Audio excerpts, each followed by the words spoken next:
का गुर्दा, बेल का जो फल होता है, बेलपत्री का फल, उसका जैसे गुर्दा, उसके अंदर का जो भाग होता है बेल का, वो गुर्दा।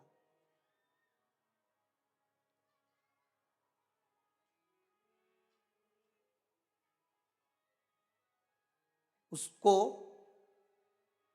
अग्नि में जलाकर उसकी भस्म तैयार कर कर छान कर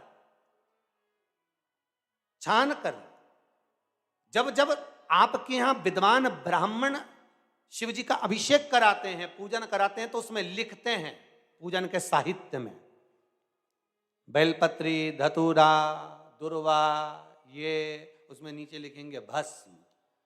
लिखते कि नहीं लिखते? लिखते हैं ना, भस्म अभिषेक में चाहिए रहती। तब उस भस्म का थोड़ा सा भी भाग आप अगर शिव को समर्पित कर रहे हो तो ये जान लें कि शंकर मनवांछित फल प्रदान कर रहे हैं, शिव फल प्रदान कर रहे हैं।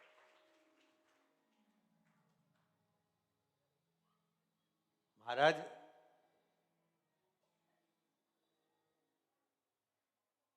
बेलपत्री के वृक्ष के नीचे बैठकर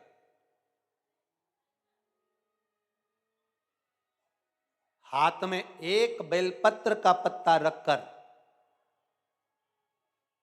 आप पंचाक्षर मंत्र नमः शिवाय, ओम नमः शिवाय, या श्री शिवाय नमस्तुभ्यम, या महामृत्युंजय मंत्र का स्मरण कर रहे हो, पर डंडी का भाग अपनी ओर, बेलपत्र की बीच वाली पत्ती का भाग बीच वाली उंगली की ओर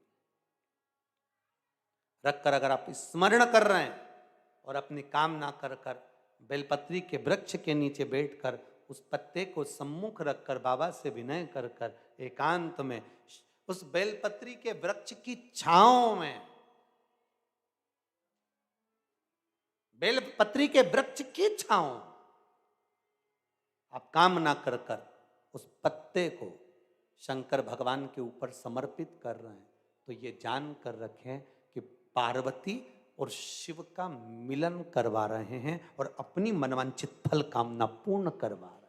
क्योंकि शिव और पार्वती का जब मिलन होता है, शंकर पार्वती जब एक दूसरे के सम्मुख में होते हैं, शिव और पार्वती जब एक दूसरे के सामने अपने बच्चों के कारण एक दूसरे के सम्मुख में आते हैं, तो उनके चेहरे पर प्रसन्नता का भाव आ जाता है। फल, मनवांछित फल की कामना आप जिस कामना के लिए कर रहे हैं, विवाह के लिए, नौकरी के लिए, सर्विस के लिए, व्यापार के लिए, रोग मुक्ति के लिए, आप जिस कामना से कर रहे हो, बस उससे कह कर, कभी सोमवार का दिन हो, क्योंकि शंकर जी को सोम प्रिय है, सोमवार का दिन, चंद्र का वार शिव जी को प्रिय है,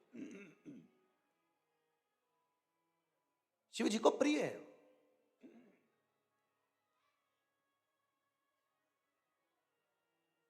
किसी ने पूछा, गुरुजी शिव जी की प्रियता चंद्र में?